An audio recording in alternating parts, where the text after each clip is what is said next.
HeadKrack After Hours, man. We got a live one in the building today, man. She's been making her waves. She has a very, very, man, like I would say freeing project out right now that goes by the name of Vintage Babies 2, Queen of Culture. One time for Mumu Fresh. What up, Queen? What's up? Hey, crack. Yo, I'm first and excited to be foremost, here. I got to do the, you know what I'm saying? Like, yo, shout out to you. Cause like I became a Thank you. fan. Like I heard your name years ago, right? Mm, And the name is dope. Like Mumu Fresh. You remember that. It sticks in your brain. And then I that's happened good. to be at the Essence Festival a few years back. MC Light Hmm. had like this women in hip hop showcase. It was a very diverse lineup. And also on the lineup was Mumu Fresh. Right. And you know, sometimes when people tell you somebody's dope and you got to see such and such, you'd be like, oh, word, all right, then cool. Completely blew my expectations away because anybody can go in the studio and punch their verses in, but to be able to like capture people's attention and make those new fresh impressions live, you did that. Thank you. That's so dope. I appreciate that. That was Yo, a great night. it was a beautiful night. And like, you know, Hmm. on this new project, you know, as usual, you're zagging while everybody else is zigging, man. So how did this body of work come together all together? Well, me and DJ Dummy, this is like the follow-up project to our first Vintage Babies project. I mean, we knew we'd do a second one when we started the first one.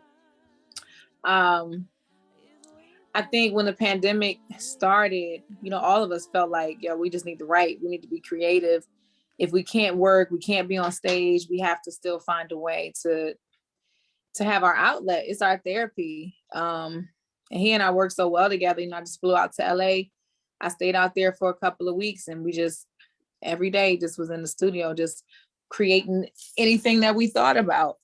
That's something is really important to me. I feel like one of my goals is to contribute to the expansiveness of Black content. Um, I found that in the music industry, artists feel afraid to really branch out in terms of topic and content. They feel like there are a lot of limitations around what you can make a song about Mm-hmm. and what you can't. What'll be corny? What'll be this? What'll be that? And I feel like, I take a page out of Stevie Wonder's book. He has a song for every emotion, every occasion. It's Guys, music to live by. You can live your whole life by it. You can raise your kids by it. You can get married to it. You can die to it. And that's how I feel like rap should be. R&B, soul music, like Black music, young music. It should be that same sort of thing. We should be able to write a song about anything that we think about or that we talk about.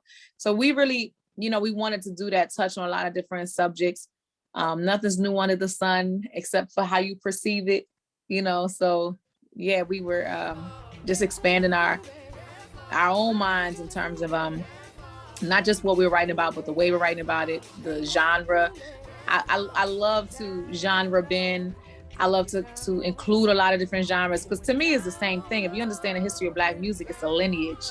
right? You know what I mean? Record companies, marketing companies, they decided to separate and create the name genre, but it's a lineage. It's just Black music, and it's the frequencies that we have used to survive the onslaught of what it means to be Black in America. I'd have to agree. And you know, I think you're one of those artists, you know, like if this was like still full blown CD cassette era, Mhm. your music would be in multiple parts of the record store. You know what I'm saying? Which is a Right. good problem to have because I feel like, you know, sometimes when things are predictable, like, oh, this person raps, this is all they do, or this person sings, that's what all they, you are like a Swiss Army knife of talent. Like, what do I got to pull out today? All right, today I made you a little gospel. Today I'm a little jazzy with it. Today I'm about to bar you and educate you at the same time. Right, right. You're comfortable in all of these aspects, and it's Yeah. not just on this project, it's also on the projects that preceded it. So when Yeah. you think back to you was when you was young Mumu Fresh, or maybe just still just going by Maimouna, so I don't know, was Mumu Fresh always your first rap name always? No, my first rap name was Luna Eclipse. Luna Eclipse. Luna E. They speak my first rap Now name. where were Yeah. you when you came up with the name? What was happening? So, all right, we was in homeschool. Me and my cousin, we was 12 years old. My mother convinced my aunt to take her kids out of school too. She'd already taken us all out of school. My brother had gotten kicked out of every school in Baltimore. And so she ended up homeschooling him, and he did so well that she said, well, let me take the rest of the kids out. And so we was all homeschooled, and she had put together a curriculum that like no government, no state, local, or national recognized. As far as they were concerned, we didn't go to school at all. And one of our science books was by a man named Ivan Van Sertima. It's called Blacks in Science. And we were reading a chapter about the Dogon and about the Sirius B star and how they use this star to anoint a time of like a new leader, is when they planted food again. So everything about their culture was dictated by the stars. So the name we named our group Sirius B, right? And it's a constellation that you can't see with the naked eye, but they can. And all of these German and French astronomers, they're trying to figure out how could these primitive Africans know about this constellation, right? But they perceived it in visions. They said that's where we come from. We come from those stars, Mm-hmm. And so me and my cousin, we just felt really drawn to that story. So we named our group Sirius B. He was North Star and I was Lunar Eclipse. That is so dope. Where is he now? He's still doing music. He actually plays trumpet in Solange's band. Okay. Mm-hmm. And the irony there, like, okay, you were Lunar E. He was North Star. You actually have a song on this album called North Star. Right. Was that like a tip of the hat, you know what I'm saying, to like, your former group? Or you know what? It wasn't at first, but when I played it for him and he like damn near teared up, like, wow, like a full circle moment. It really had to do with the North Star the Africans used to escape from slavery, and kind of that being a metaphor for our guidance system when we lose ourselves in this world. So much about the way this modern world and three-dimensional reality is set up is like you can lose yourself. It's so much illusion. You really have to work hard to stay grounded, to be able to decipher what's real from what's not.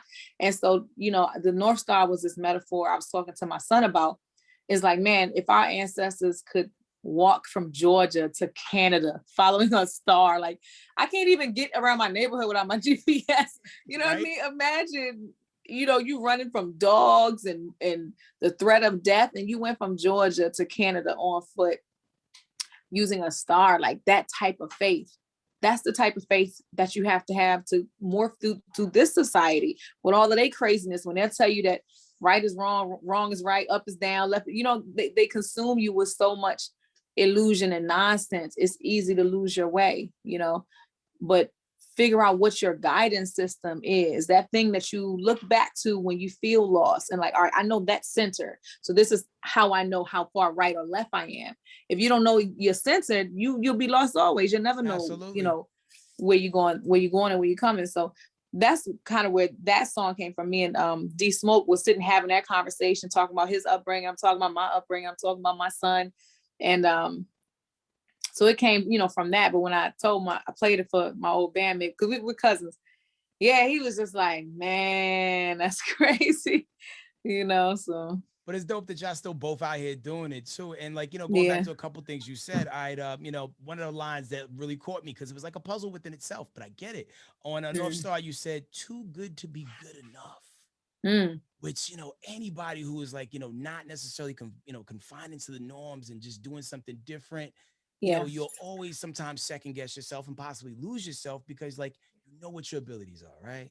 But you see what's winning, but you stick with your gut and you still like go out there and find your own way. Even though people are saying, well, you need to dumb it down. You need to be more like this, but you still fight your way through it. Like, what does that line mean to you personally? I feel like that's like the story of my life because, I was always an analytical thinker. I was, expanded mind from the time I was real small. Like some people just born like that. You come into this world seeking truth, seeking knowledge, looking deeper. And I have both my parents are like that. Like had my father not been raised in the ghetto and been bused to all white schools to integrate and been arrested when he was 13, then again when he was 17, then again when he was 20. You know what I mean? Had my dad not spent most of his life being funneled into the prison system, I'm sure he would have been some type of metaphysical, NASA space engineer or something like that, because that's how his mind is. You know what I'm saying? Same thing for my mom. Like she's a historian, just an expanded mind. All of the dope stuff that I'm into is like from them, like they put me onto it. And I just took it to the next level. But so I've always been different. And because I was homeschooled, I had all the time I wanted in the day to ponder the universe. That's a You know, beautiful and thing. You're using your time right. yeah, it makes you different though than other people who have had to were kind of forced into a regiment of constant dumbing down, you know, not allowing them to think analytically, being forced to status quo from the time you were real small. So because I didn't have that, by the time I got to a public school, I was like 14, and it was like craziness to me. I was like, y'all think this is normal the way y'all, you know what I mean? I was like, this is prison. So I was already singing in 10, 12 different languages, you know, jazz, blues, gospel, hip hop. I mean, I could do anything. And that was really insulting to people. I didn't know. Well, how would that be insulting? Because people just thought you were showing off, or what? That, or I felt like, well, you know, greatness is a threat to mediocrity. You know what I'm saying? And it confronts you, and it says to you, why are you not being your full great self? And some people can embrace it and be inspired, but a lot of people will become offended because you're threatening their reality, what they've already accepted. You're making them look at themselves and say, damn, why did I settle for less? And that's an uncomfortable feeling. And I was just a kid. I didn't even know that I was doing that to people, that I was putting a mirror up to them and making them very uncomfortable. And, you know, I think that's what greatness does. I was a 14-year-old. I was talking to my vocal coach at school, and I was telling him, I remember him telling me that I sing too black, and that we were studying classical music. He told me classical music is the root of all music. And if you can do that, you can do anything. And because I was properly educated, I said, how can you be the root and you're not first? Right. Because yeah, as soon as you said that didn't sit right with me, because like, listen. How can you be the root and you're not first? Back in the day. You're not first, right? So he said, well, you have to respect the music that we're studying, and this is what we're studying. So you know, don't bring all your hip hop vibe into this. You know, we're singing arias in Latin and German and French. And I said, okay. Because I'm a reasonable person. You want to respect the lineage and the tradition that something's created, and I can dig that. Cool. So the next 3 months, I'm gonna sing, you know, perfect Latin, perfect French. You know what I mean? I'm gonna do what you're asking. But now when it's time to sing Negro spirituals, and you're still singing it like an aria, now there's a conflict. Now I have a problem, because you told me that we have to respect their tradition. So why are we not respecting ours? We didn't write our music. That's not where we were at. We were in fields, and our palette was wider because that's the way our noses and our mouths are built. We wouldn't sing like that. Apparently, like, you know, you've been one to always challenge the norms, which I think is very important within this culture that we're in, because that's how the true diamonds get exposed. And, you know, the shelf life of the content that you're talking about has no expiration date. Right. You know what I'm saying? Like, you know, knowledge of self, understanding, and breaking away from your shackles will always be something that I think we as a society will have to punch our way and fight through. And, you know, even the way you put these videos together, which I love, by the way, because everybody's attention span is so short. You're getting, like, I literally watched a music video today. It was like 1 minute and 42 seconds. And in a time like that, you were dropping like 7-minute videos. And I'm here for it because I like content and high art. So let's talk about North Star, which features D Smoke. Dope video. Very dope video. Now, are you writing the treatments for everything yourself as well? Yeah, the only one I didn't write a treatment for was the first one, was Rap God. Well, I did I wrote the interludes, all of the speaking parts. I wrote all the dialogue and the monologues, but the treatment started from Mecca Film Works. Okay. And also on work, Rap God, you know, you really, like, you know, like you said before, you kind of hold your mirror up to the face of what's going on in society. Yeah. And it's like, okay, that's that person. Like, oh, and there's a guy there too. And there's another guy. Okay, so this is everybody. It's a breath of fresh air to see somebody say that. You know what I'm saying? And with the skill set that you have and the confidence as well. Have you gotten any pushback, you know, from anybody in the industry from like the way you're moving about with it? No. Not at all. The response has been, you know, they've received it well. People feel inspired. I mean, people been throwing around the word masterpiece. You know I ain't saying it, but I'll repeat it. But yeah, no, it's been And I wondered if that would happen, and it hasn't. It's crazy because sometimes people like take critiques as hate. And Yeah. it's not necessarily hate. You weren't hating on anybody, but you know, you want people to hold their chin up. Like, yo, listen, don't necessarily haul yourself out for the okey doke, man. This is what we come from, and this is what we're capable of doing. And I'm just seeing and as so a many people community, cookie cutter. Yeah, as a community, it's really necessary. Like I hear people all the time say, like, well, artists don't have to be role models. Everybody should raise their own kids. It's not my business. And that's fine. You can take that perspective. I don't take that perspective because as a community member who's in the community, I know the impact of music and know a lot of people don't have their parents. A lot, you know, and coming from a city like Baltimore that was devastated by crack, devastated by heroin, devastated by the mass incarceration. No, a lot of people, millions of people don't have their parents. You get what I'm saying? And they are raised by music and they are influenced. And it's not like, oh, well, I should be able to do what I want to do. Music is a powerful tool. Sound is a powerful tool on a frequency level. Scientifically, it is a powerful tool. And, you know, to when much is given, much is expected. And you can decide that you want to be, you know, take responsibility for that powerful tool that you have or not. But for me, I take it very personal. You know, every day I have to make a choice of how I'm impacting the world because I understand karma. And whether you do or not, there are debts to be paid for everything that you do, everything that you put out in the world. I mean, the thoughts that you think, the words that you speak, if they make an impact, it's creating something that you're responsible for. Right. And you can be aware of it and you don't have to be, and it still remains what it is. You know what I'm saying? And everybody's in different levels of consciousness in their journey and development. So I don't expect everybody to get it, but I've had enough artists come to me and DM me like, man, I wish I had the courage to say what you're saying and do what you're doing. And, you know, I would do that, but I'm scared I won't make any money. And I would do that, but I mean, I want to, but I don't know. I mean, everybody else is doing this. And so I'm just like, the real question I be asking artists are you living authentically? Because if you're telling me this is who you authentically are, and this is what you feel like you was called, you was born for this, then okay, I will take that. But if you're telling me that you're afraid and we're not living courageously, and now as artists, we don't have the courage to do what we feel like we were born to do and to use our authentic voice, to speak from our unique experience, then we're doing everybody a disservice. We're doing everybody a disservice. And that's the part that I feel like people don't realize, that what you see in the music industry is not a natural progression. It is adulterated. It is tampered with. You know what I mean? That artists are not able to grow in the natural way that they would want to, out of fear of poverty, of rejection, of not getting enough likes, of not being validated, not being awarded, you know. And so that insecurity is able to be played with and you know.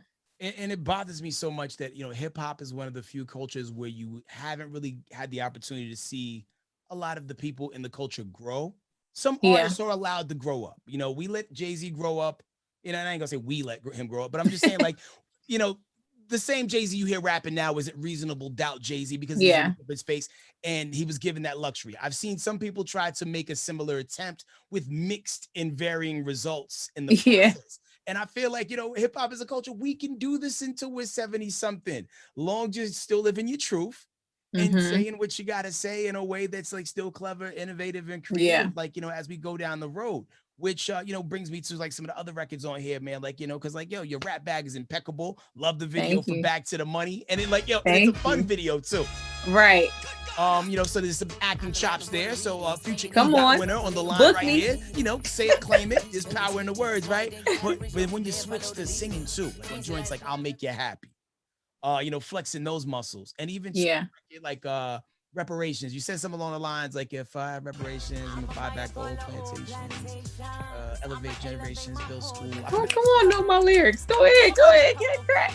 Dope stuff stands out. Just saying. So, you know, let's just say if this reparations did, you know, come down the pipeline. Yeah. You know, officially what does reparations look like to you? Because I have this conversation with people often. Yeah. Sometimes it's like, yeah, give us our money, but what about the next generation? Like, you know, what's something that like for the long term can benefit the people? So I mean, I'm a big proponent of education, but not just to giving all your money to an institution that does not care about your well-being, you know what I mean? And can only teach you how to get a job that's no longer available. I started an online university called Mooniversity. And that's something I would love to have a brick and mortar. I'd love to franchise it throughout the country, throughout the world. I think our orientation, like how we first understand music and sound and how much of a healing tool that it can be, I feel like will be revolutionary for young people to really understand music as a healing tool. You know, I go to self-help conferences and I see how music is being utilized to deal with post-traumatic stress disorders and anxiety and ADHD and all these different traumas. And I'm like, wow, why aren't we tapped into this? We some of the most traumatized people on earth. Yes, why are we not tapped into this? This is something that I want to bring to our people. I want to see this on a mass scale. I want it to be free, you know, because a lot of these, when you start going on your healing journey, it's expensive. These modalities are not cheap. You know, these healing groups and retreats, they're not cheap, and it's not accessible to people in the hood who need it the most, you know? So that's like a big initiative that I'm planning to do, something I feel like is a part of my own journey. But I really want to just write the song in first person to get people's minds working. And because the first part of having anything in life is feeling like you deserve to have it. And the feedback I keep hearing from Black people is we don't need reparations, or we'll just waste it, or you know, it's always, I keep hearing this rhetoric about someone needs to micromanage our reparations because we don't know what to do with it. And I'm like, speak for yourself. No other ethnicity who's ever had reparations ever had it micromanaged. And the people, the Europeans who raped and pillaged and stole, no one micromanaged how they spent our resources. So who are they to micromanage what we do with them? It's our business. But I wanted to start the conversation. A good friend of mine who works within, like she has a curriculum that she uses some of my songs as a part of her curriculum. Is in 400 schools throughout the US. So I sent her reparations, and I asked her to also create a curriculum around reparations and ask her students, like, think about what would you do when you get it, and talk about it in the present tense. Feel it, smell it, taste it, like visualize what would you do, you know, when you get your just due, and how would you use it to build generational wealth? Because, you know, it's not like white people aren't doing better because innately they're smarter. You know what I mean? You had a head start. A hell of a head start. You had like a 4 or 5 generation head start. I was talking to a guy I met, you know, I was taking my son somewhere in Miami, and we just small talk. And, you know, he's telling me his family owned this big business, and he's like 4th generation, and he just retired. And now his son is taking it on. And I looked at my son, I said, that's the difference. That's the difference. I mean, that's what I'm trying to create for you. I want all of the infrastructure, the schools, the companies, the management, the record labels. Like, this is what I want for you to take this on and then pass this on to your children. Like, so this guy is like retiring super early because he's already put in the work, because his great grandfather put in the, I don't even want to say put in the work. Yeah. I'm sure he didn't put in the work. He overseen some workers. Right. Right. He oversaw the work. Yeah. So, you know. I mean, so I'm like always coming from a self-help perspective. I love wellness. Like, I view myself as a wellness brand that does music. That's a component of what I do, but I really view myself as a wellness lane too. Yeah, because if I couldn't promote wellness to my people through music, I would not do music. If the only way I could do music was to at the detriment of my people, is no way I'd do it. You know what I'm saying? Everybody don't feel like that. To have, yo. But like, that's how I feel. Some people rock how they rock. Now, you know, and you know, going back to the Mooniversity thing for a second, if people wanted to support that and uplift, yeah, how can we get behind that so it can become, you know, the way you envision it? Yeah. Well, you can go to mooniversitystudies.com. There's a donate button there. I'm working on building a scholarship fund as an artist entrepreneurship scholarship fund. Because when you graduate high school, right, you can always find money to go to college for different things, for music management, music business, I don't know, music composition, but you can't find scholarships to go and record your own album, build your own studio, you know, learn these skills. And I know because that's what I did, and it was no funding for it, Right. you know, but I had to learn all these skills on my own. I had to learn how to manage and learn how to do marketing and merchandising and read contracts and negotiate licensing and how, you know, what does it mean to own your master? What's the difference between publishing? How do you get mechanicals? How do you get performance royalties? What is the difference between the sound recording part of the copyright versus the composition? Like I had to learn that stuff. And I realized that all these years later, most artists still don't know it. They don't know how it works, you know? They're just happy to be in the game. Yeah, so those are the things that I teach artists. And so I'm creating a scholarship fund to be able to help artists who don't know those things and who can't afford to learn it, be able to come to a facility where they can really get up on the business end of it. And creatively, like I really want to push excellence. It's okay to be excellent. You know, it's okay to be excellent. Sometimes I feel like people, once they learn a little something, they run with it and they don't take time to really perfect their craft.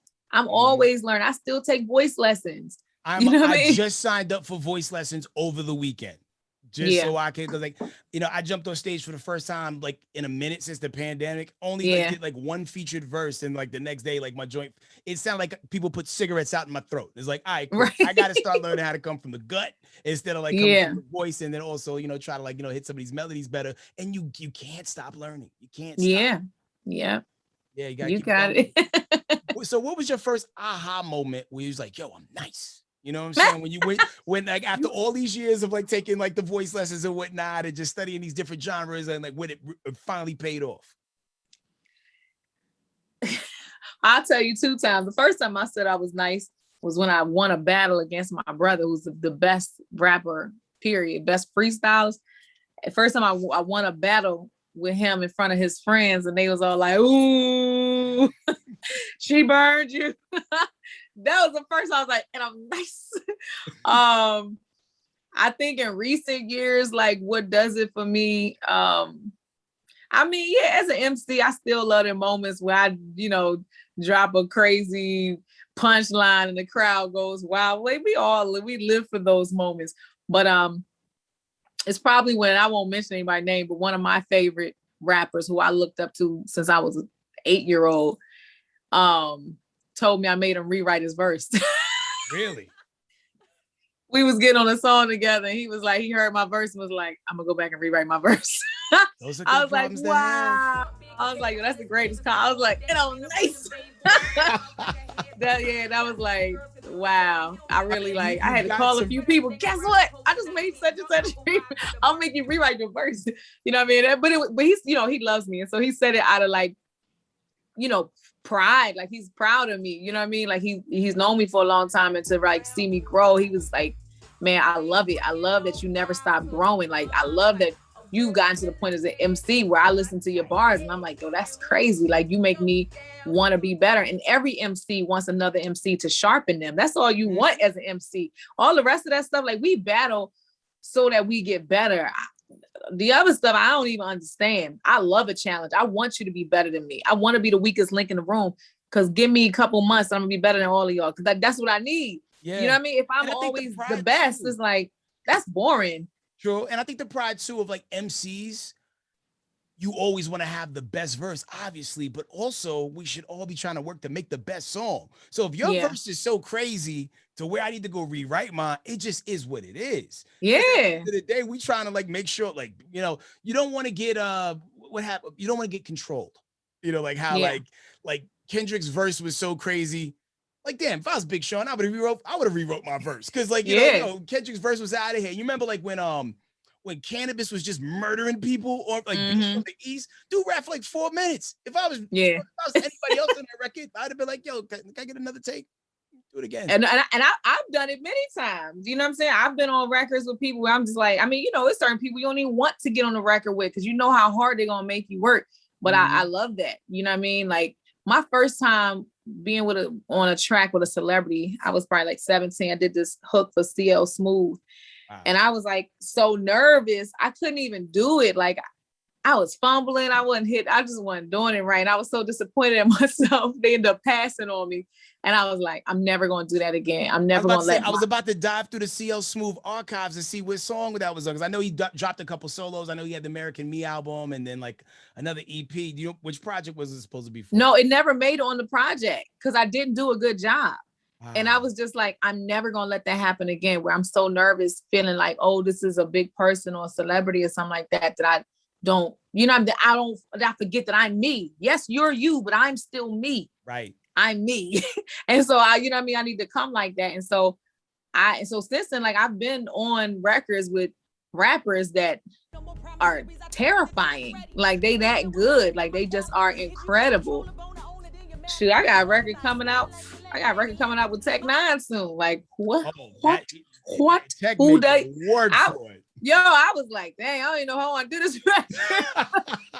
But you know what I mean? I love the challenge. It was our first time meeting, and he loved the record and everything like that. So I'm really excited for it to come out. But that's such a I like it when people make me afraid. You know what I'm saying? Like my first time going on tour with Black Thought, you know how scared I was to rap next to him? I could only imagine. Like, and the first, when we did Dave Chappelle Block Party, I was in a cypher with me, Black Thought, Talib Kweli, Mos Def, Coogee Rap, freaking Big Daddy Kane. And I'm a teenager. Bunch of mumble rappers. Yo, I was like so scared. I was like, but I have to. This is a moment. I can't let this moment pass. Dave Chappelle's. I cannot not rap. Like y'all, even if I suck, you gonna know I was here. And I ain't gonna suck, but you know what I mean. Impact, though. I jumped in there and they remember me. You know what I'm saying? Like when Big Daddy Kane sing, he remembers me. You know, I was talking to him about The Alchemist, so I'm like throwing little lines in there about The Alchemist. So it was just really dope. And those that are hip hop jewels, the moments that we love, that we live for. Like that's what keeps hip hop fresh. Like I'm always gonna be a hip hop head till I'm old. You know, my son friends still be like, your mother still rap? Yes, I still rap forever. Hey, keep rapping as long as you have something to say. Yeah. Like I feel like this whole you're 30 hands. No, like long as you have something to say and you're not playing yourself. Because we have heard some of our legends play themselves. Like right. Did he bop in the club for real? Which club? Right. Like, bro. But you know, like you're battle tested against some of the best. Thank you. Work speaks for itself. The album that you got out right now, and I need everybody to tap into this. It's called Vintage Babies 2, Queen of Culture. Get into that. Also, Mumu University, yeah. Donate and learn, because like you're teaching the behind the scenes things that people need to thrive in this business. It's so important. And I give I do consultation. Like if you want to talk to me about like how your business is structured, how you want it to be structured, just you got advice. Because sometimes you could ask a lawyer for legal advice, right? And they may tell you whatever they feel like is a good advice, but it really depends on what's good for you, where are you at your level of development, what you need. Because sometimes you need game. You just need, and I'm the daughter of a gangster. And I swear some of the stuff my dad taught me about the drug game, it totally applies to the music business. You know what I mean? And so it's like some of those same things. Sometimes you just need somebody hip you on game and be able to be intuitive enough to know what do you need? Like what's a part of your journey? You know what I mean? You can't give everybody the same advice. What might work for me may not work for you. So you got to figure out what works for you, But I enjoy it so much. Like, I feel like that's so much a part of my purpose is also as an educator. Like, I could never be an educator in the school because I don't like being told what to do. I wouldn't be able to work within the bureaucracy and the infrastructure at all. Like, I'm such a free spirit. I have to do what I want to do every day. Like, my greatest gift when I wake up and have gratitude to God is because I have worked hard enough and built a life where every day I get up and I can decide what I want to do. Nobody make no choices for me. I'm my own boss. I decide what I want to do and I get paid for it. And I get to be free. That's all I ever wanted. And that's the true freedom right there. Well, yo, Mumu, continue shining. Thank you. Being that we're kind of halfway outside right now, hopefully I get to see you on the stage very soon. Please, listen, absolutely. We got to make that happen. Is there a tour coming? Like, what's happening? Yeah, we got a couple days coming up right now, but I know we are definitely trying to figure out what every state is doing and what the venue rules are and things like that, because they keep changing all the time. Yo, I'm going to learn the choreography so I can back you up if you do. I'm bringing you right on stage. Oh, we're all black too, just like the people in the video. We gonna rock out. Well, yo, Mumu Fresh, God bless. Yes. And much love Thank to you, your HeadKrack. son as well. And yo, continue to Thank build you. and yo, cop the album, man. Vintage Babies 2, Queen of Culture, out now.